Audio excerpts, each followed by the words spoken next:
Hi guys, this is gsmknown.com and I'm here with the Samsung Galaxy S6 Edge for a detailed preview of the device. This is almost a review, and I say almost because this is the pre-release version of the phone, so we're not going to call it a review, although it kind of is.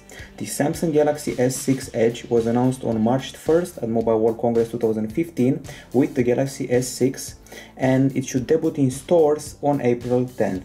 The price tag in the EU is going to be 849 euros, and this is basically the Samsung Galaxy S6 with extra curved edges for the screen.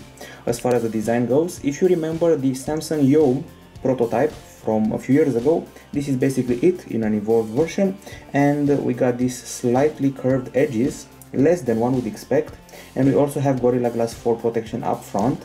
Then comes an aluminum unibody shell, and then comes the glass back panel, also with Gorilla Glass 4 protection.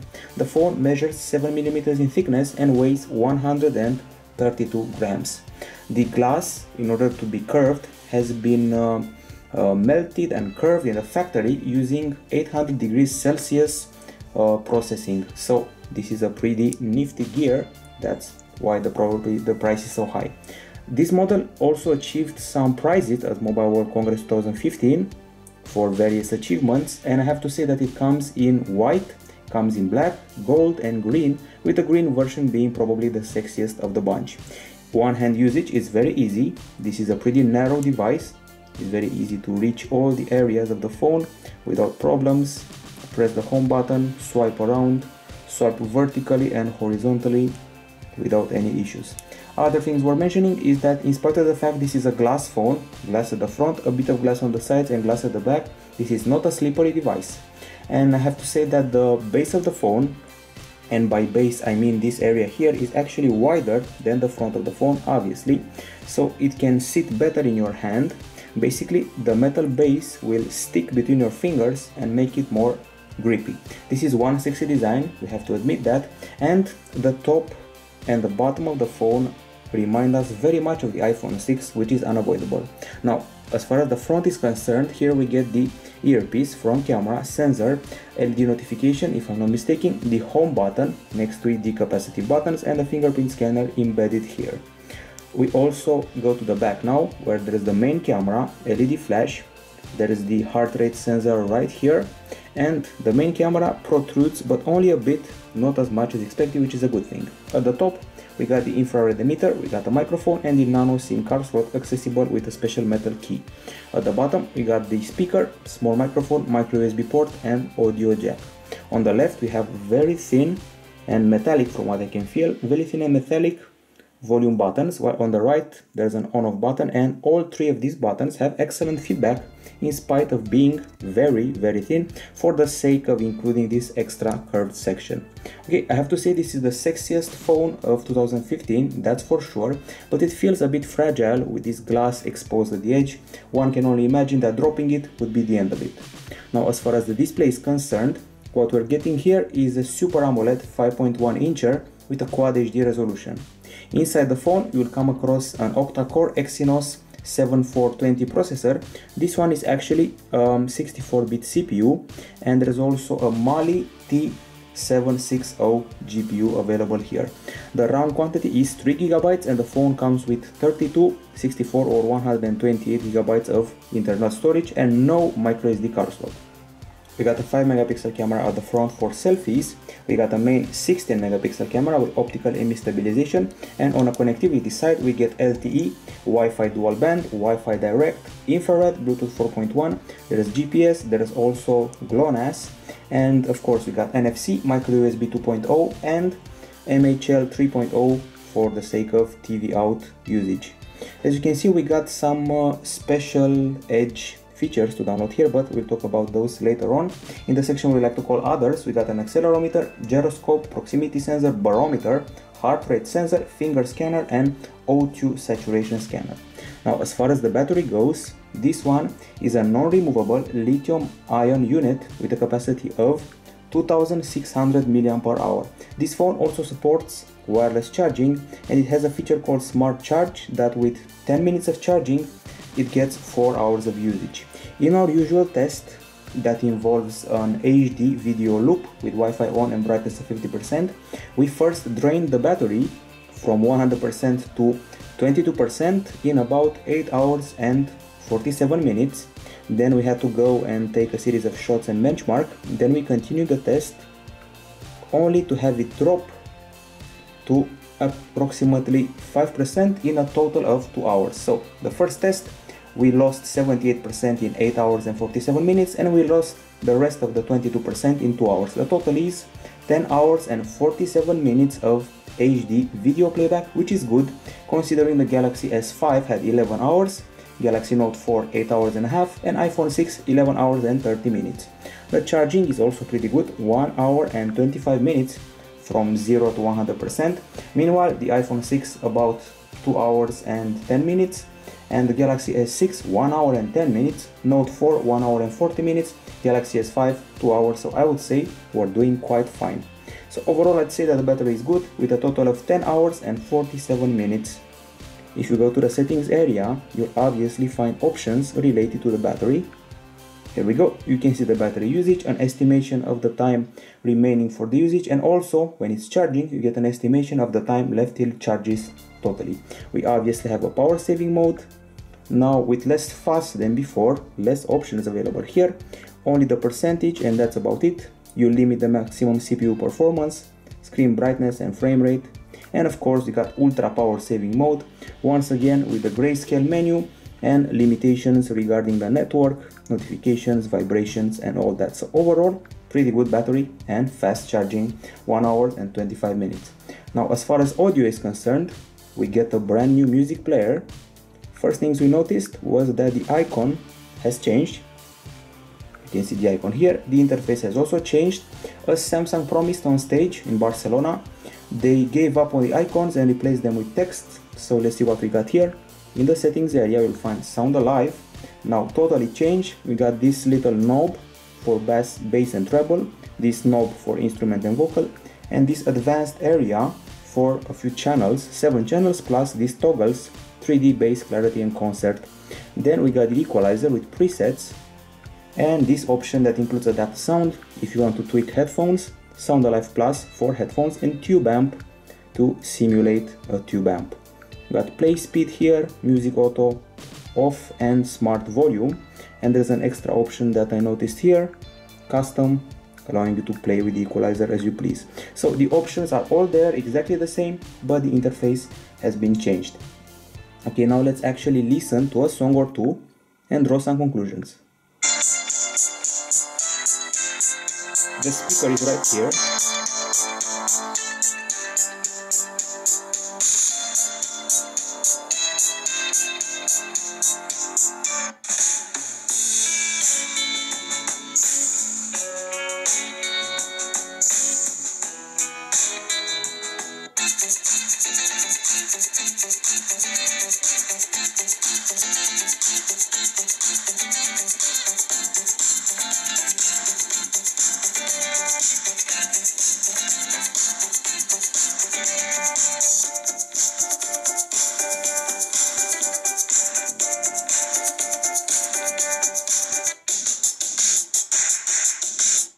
Okay, and now some conclusions. First of all, there is only one speaker and it's available right here in the corner right at the bottom. The sound is loud, it's clear, it's crisp. We have a perfect guitar, perfect bass, and frankly speaking, the audio experience is better than the one of the iPhone 6, iPhone 6 Plus, Galaxy Note 4 and Galaxy S5. If you ask me, we're at about 80% of the boom sound experience from the HTC One M8 and HTC One, and I would even go as high as 90%, so Samsung is catching up to HTC's performance. Now as far as the headphones are concerned, let's check them out. So Samsung has also decided to change the design of the headphones from the previous generations.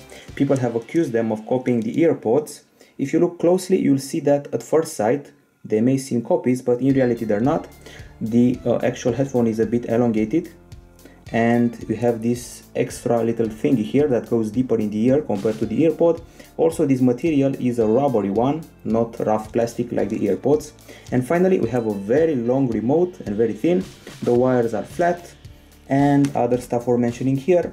Well, I would have to say this is a 10 out of 10 experience with the headphones. Excellent bass, excellent loudness, excellent high notes. Their only problem is that they go too deep in the ear. Usually this part would be enough, but this little area here is actually too close to your eardrum, which may cause problem. Maybe not, maybe yes. Anyway, if you activate that special option I showed you earlier, that was called, let's see, it was called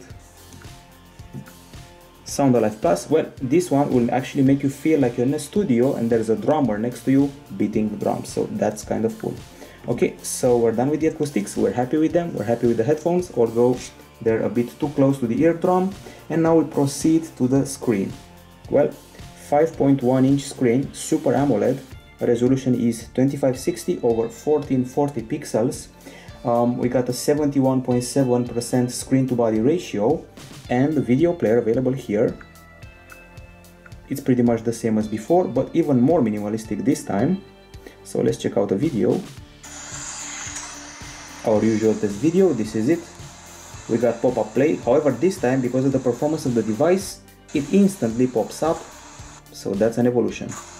We got this aspect ratio mode, and these settings here, play speed, details and stuff like that. Now let's actually enjoy the experience and analyze it.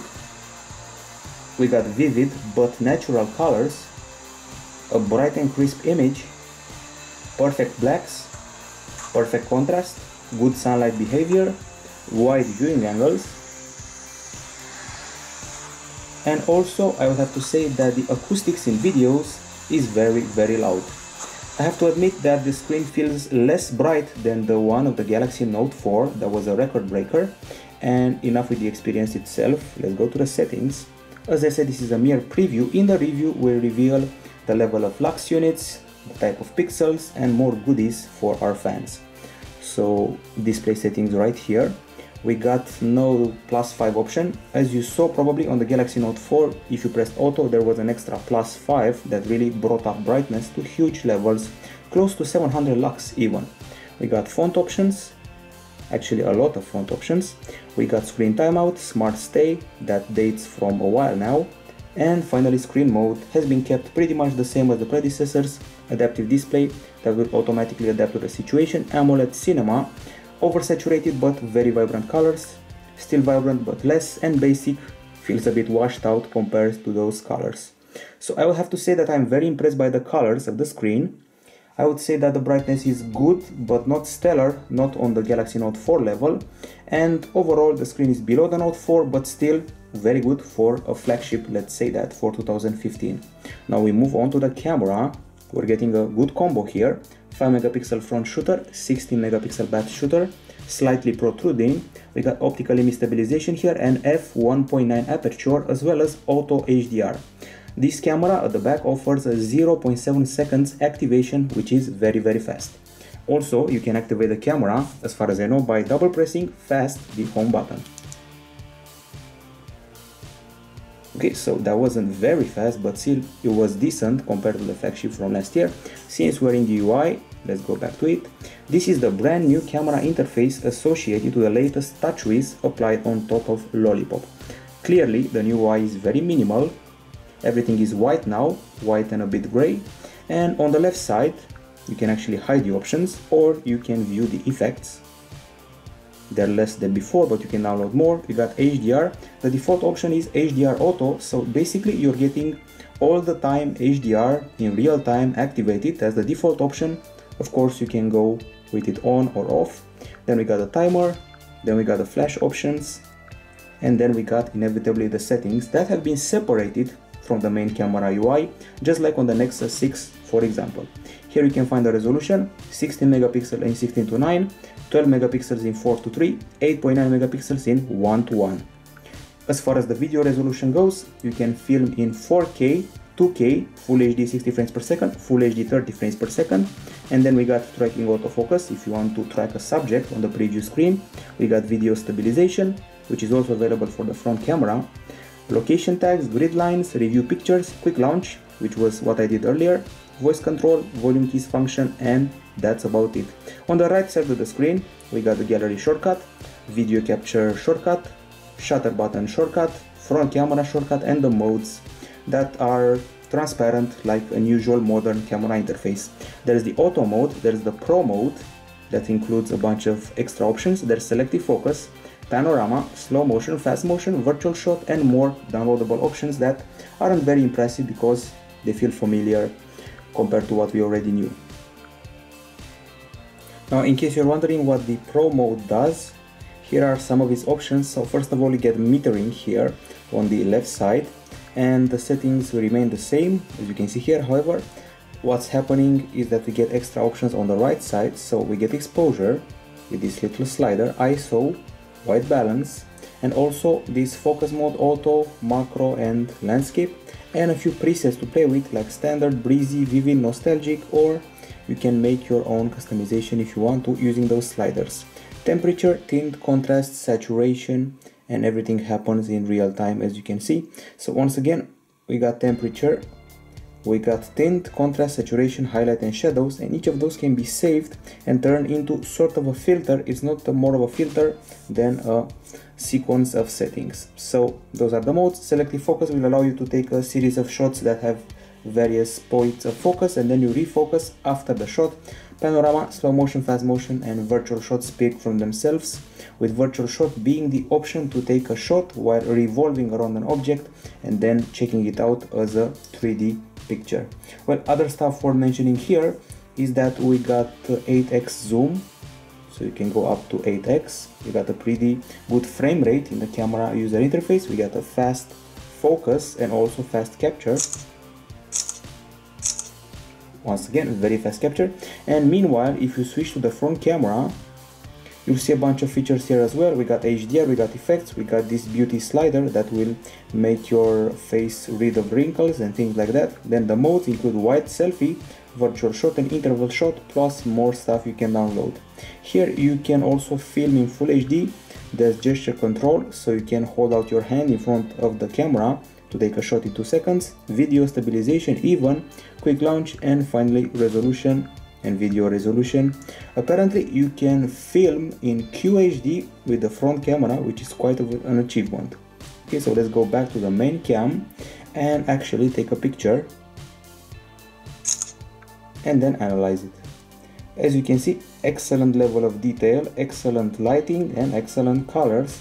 This is not just an occurrence, it's what the camera does for a living, so to speak. So let's go to the gallery and see the shots we've taken during daylight. We had a limited amount of time to play with the phone, only about a day and a half, so we had to use it only during the daytime, and results were stellar. It was a day with a lot of sun and also a bunch of clouds. The colors are vivid and at the same time realistic. As you can see, very vivid colors, and we even play with the selective focus option. So we got this Winnie the Pooh and tiger, and if you choose far focus, you focus on the tiger and Winnie the Pooh becomes blurry. If you choose near focus, you focus on Winnie and the tiger becomes blurry. You can also select pan focus, so everything is in focus. So this is selective focus in a nutshell. It works better than on the predecessor Galaxy S5, that's for sure. We also have a panorama, a pretty wide one, looking very nice, good stitching, no artifacts, good colors, good lighting, so everything works just fine, and once again very wide. Next up, a bunch of more shots, good details, good colors, lighting, exposure, and white balance. Attempts to take a macro using the special macro option from the settings. It's actually easier to take a macro with the auto option on rather than using the macro from the handset options, the pro options. This is an attempt at an HDR, a regular shot, an HDR shot, very discreet, highlighting the more dimly lit areas of the tree. Some more shots, excellent clouds caught in these shots. Most phones nowadays will not catch the clouds properly, they focus on something else. This is actually a pretty hard scene to capture. We got shadow and light at the same time and water, and I have to say the camera handled it well. We played with some filters here, some more images, some more colors, and a selfie, the unavoidable selfie, with pretty good quality both for the face and for the background. Usually the background is sacrificed for the sake of a smoother skin and things like that. Another shot, another good shot that is, and then comes the shade. We're under a bridge right now, and with HDR everything becomes clearer, and luckily there is no brightness exaggeration. Some phones we'll use the HDR and exaggerate with the brightness. We got once again good contrast, good exposure, white balance, good focus, and this camera can take stunning macros, I have to say that. These are the macros I was talking about. We got this little faucet here, excellent details as you can see, stunning quality. So that's what this camera is all about. Some more close-ups with colorful frames. And this is a zoom test, where at this distance we see this blue thingy and we start zooming in once, twice, and maximum level, and still the noise barely appears, which is a compliment for this camera. The texture of the images is great, and when you encounter a poster or something that has text on it, it will be greatly represented on this camera. Once again, very nice texture here, and I can keep zooming in all day long. The details will still be impressive. There will be no problem with the brightness, with the quality, and with how crisp the image is. More selfies and more attempts to take a macro using the macro option. This is with the auto option, this is with the macro option. Even when the sunlight is in front of you, the shots are pretty good. This is a landscape shot, we have to try those as well. Portrait shot, shot of a horse. With a ton of them, I have to say we got about, let's say 170 frames here. That's impressive. This is a headlight from a small toy car. And if it wasn't enough, we went as far as to zoom in and catch this detail of a screw with all the dust mites around it. So that's once again pretty impressive. This is the shot I mentioned before, the one with the option to spin around the 3D object. So that's pretty much it. Other than that, let's see, we also played with the zoom one more time, we couldn't help it. This is sort of like a paparazzi feature if you want. So we got this building right here, level 1, start zooming in again, and finally the last level of zoom, which is pretty impressive. You could actually see people, although we were this far from the building. So this is an excellent camera with excellent colors, great shutter speed. We also tried some burst shots, which we have to check them out. Here we go. We got 30 of them. It would be cool if we could see them in quick succession.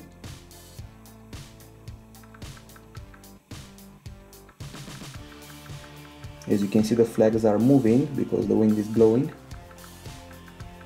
Anyway, nice burst shot and nice shutter speed for this camera, as if everything wasn't enough. Fantastic details, good colors, everything is crisp, the level of detail is amazing, macros are excellent, the virtual shot, you just saw it, was also nice, and everything works perfectly. Actually, there's no objection here. I feel that this camera is actually better than the one of the Galaxy Note 4 that was a bit of a landmark last year. Overall, we're about 10% better than the Galaxy Note 4, 20% better than the iPhone 6 Plus, and we have yet to see the low light capture because we didn't have enough time to play with the phone. As far as selfies goes, this is the best selfie camera phone on the market right now. It can even film in Quad HD with a front camera. Speaking of filming, we got a bunch of videos here, including a selfie video. So this is video number 1.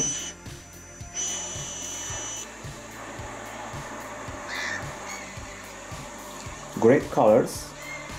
It's an MP4 Full HD file, 30 frames per second, with stereo audio and pretty good acoustics. Excellent focus, white balance, and colors, plus the exposure is also very good. Back to the video and let's see yet another clip.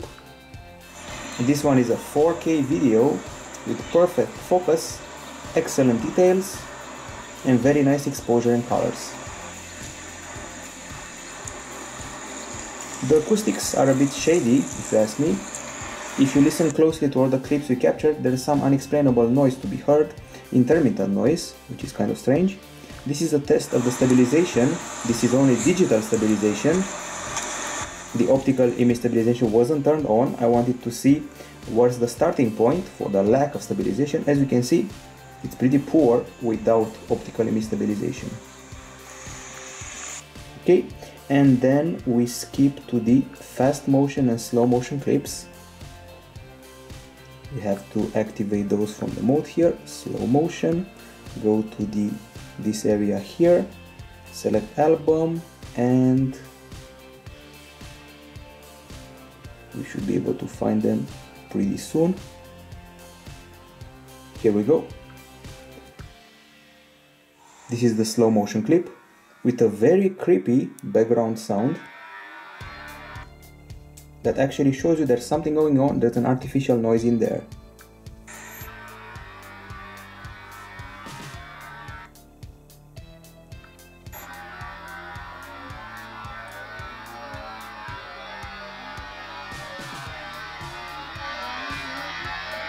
Okay, so that was the slow motion. We also have fast motion. Of course, you can change speeds and mess around with this option. Not hugely impressive, but still there if you want to have fun with such features. Okay, so it's time to check out Full HD 60 frames per second video.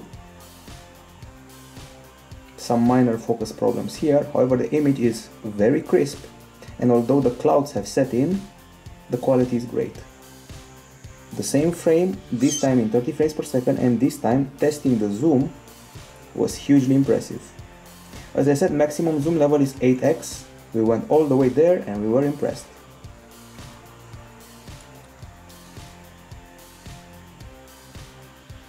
Very fluid zoom. The bird still looks nice. And the quality is totally mind-blowing. This is merely Full HD. I imagine that in 4K would have been even better. Okay, so another video, this time with landscape and more colors. Excellent brightness, once again excellent focus, so perfect filming would describe it pretty well, aside from the strange acoustics that sometimes have a strange metallic noise appearing from out of nowhere. Okay, so we also tested the image stabilization. This one is a pair of stairs that's being climbed with OIS activated this time, and as you can see the stabilization is on par with the one of the iPhone 6 Plus, at least in my book. We even tried out a selfie video, so that's little old me. We're filming in Full HD. Very good stabilization as well, and once again you can film in Quad HD with the front camera. The conclusion, we have an excellent back camera and an even better front camera, but the audio could be a bit better. This is a test sample, so it could be its fault. Other than that, I'm happy with the image capture. We even beat the Galaxy Note 4, so that has to say a lot. The editing options are the same as we knew before: auto adjust, a photo editor, a collage option, and the usual features allowing you to tweak an image, including a bunch of effects to play with. Okay, so we're done with the camera. It's time to go to the browser and keyboard. So let's access gsndom.com. Here we go. Very fast browser, by the way. Fluid scrolling, nice pinch to zoom, and the browser looks fine in landscape as well. Now, as far as the virtual keyboard is concerned, the keys are now a bit bigger and better spaced than on the Galaxy S5, if you ask me, and typing is very easy. So everything just fine. Now, as far as the benchmarks go, we had a field day here. We had a lot of comparisons too, because this one is a very powerful device, obviously, and we wondered what can we compare it with. Obviously, we compare it to the predecessor, the Galaxy S5. So the Galaxy S6 Edge will go against the S5, the Note 4 with a Snapdragon 805, the Note 4 with an Exynos, and the iPhone 6 Plus.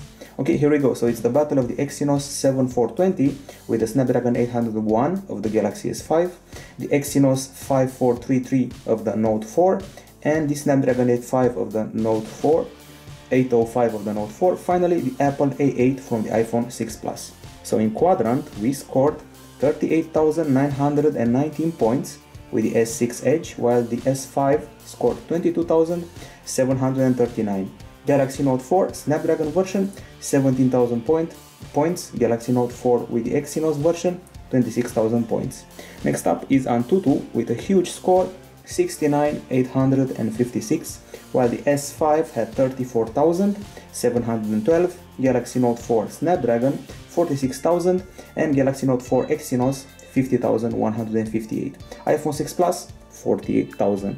Nanomark is also here with a modest score of 59.4 frames per second. Galaxy S5 had 60, Galaxy Note 4 Snapdragon had 59.7, Galaxy Note 4 Exynos 59.7.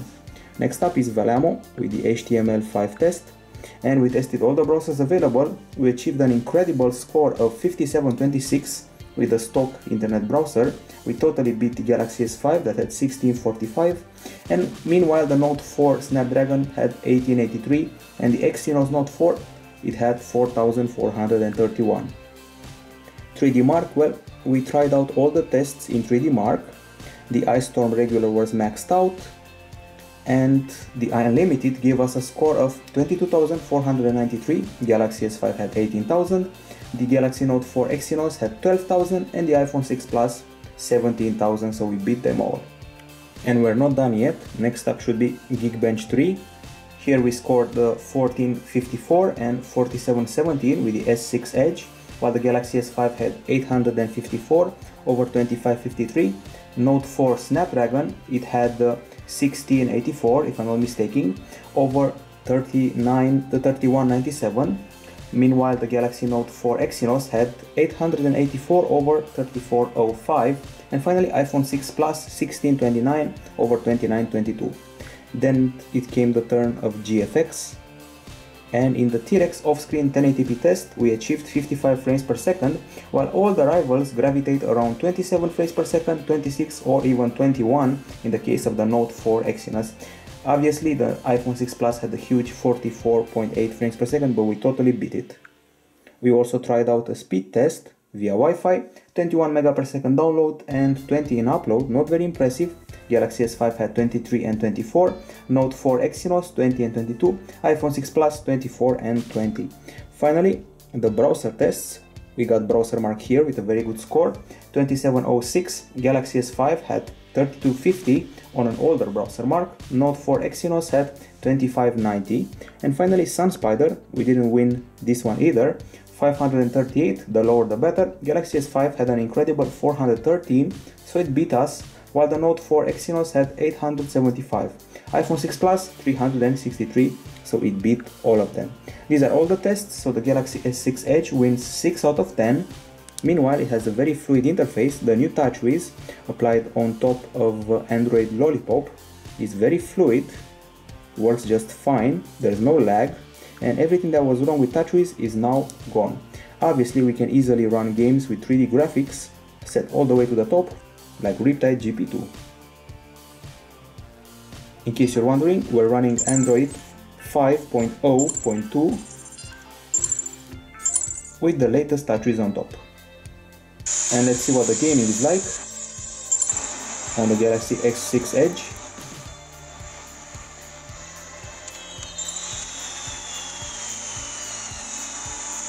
Excellent speed effect, excellent looking water. This Exynos CPU is very powerful, and the device doesn't seem to heat even after playing a 3D game for a few minutes.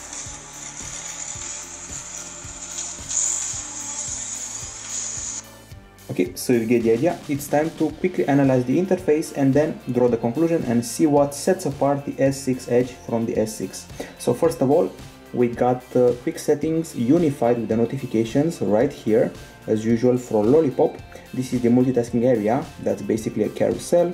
You can close everything down by swiping or close all at once if you want. Other than that, this is the phone area with a new look. Everything has received a new look, and I have to say that in the settings area you'll notice instantly that these are only the contours of icons, not the full icons, which is a change, while the regular icons have now become a bit smaller. In the camera area you saw that there's a lot of text, less icons, and let's see what else we got here. This is the widgets area, themes area, and screen grid. Widgets haven't changed that much, to be honest. And now let's detail the features of the phone. So if you go into the S Health, that by the way gets a new icon and a new interface, you can measure your pulse, you can measure the oxygen in your blood. Now the pulse measuring mechanism is a bit more precise and even includes an EKG-like feature. So let's measure it fast.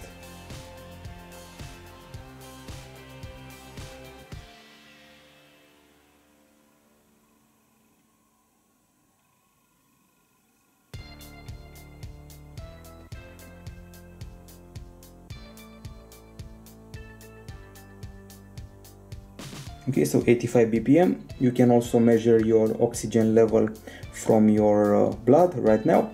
So that's about it. It was faster and more precise than on the Galaxy S5, that's for sure. We also have a fingerprint scanner here, and if I'm not mistaken, I've already authenticated my fingerprint. And let's see where the security lies. Screen lock and fingerprint. Now let's see what happens here.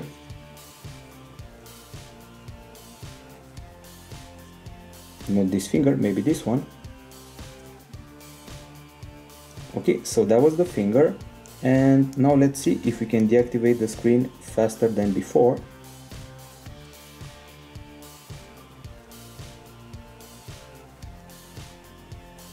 Okay, so let's be patient and maybe use the code.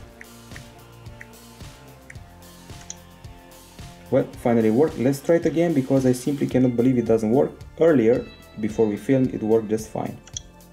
As you can see, it works like a charm. We only have to be a bit patient. Honestly speaking, before the camera, now it's maybe camera shy or something, before the camera was on, it worked instantly and much faster than on the Galaxy S5. I guess you're going to have to believe me and maybe wait for the final version to get rid of all possible hitches. Okay, now we're done with everything, with all the extra features, showing you fingerprint scanner, we've shown you the pulse scanner. It's time to see what the Edge is really about. And by really, I mean those edges. First of all, let me get rid of the fingerprint scanner. I feel it's going to be annoying a bit. So, okay, get ready for that.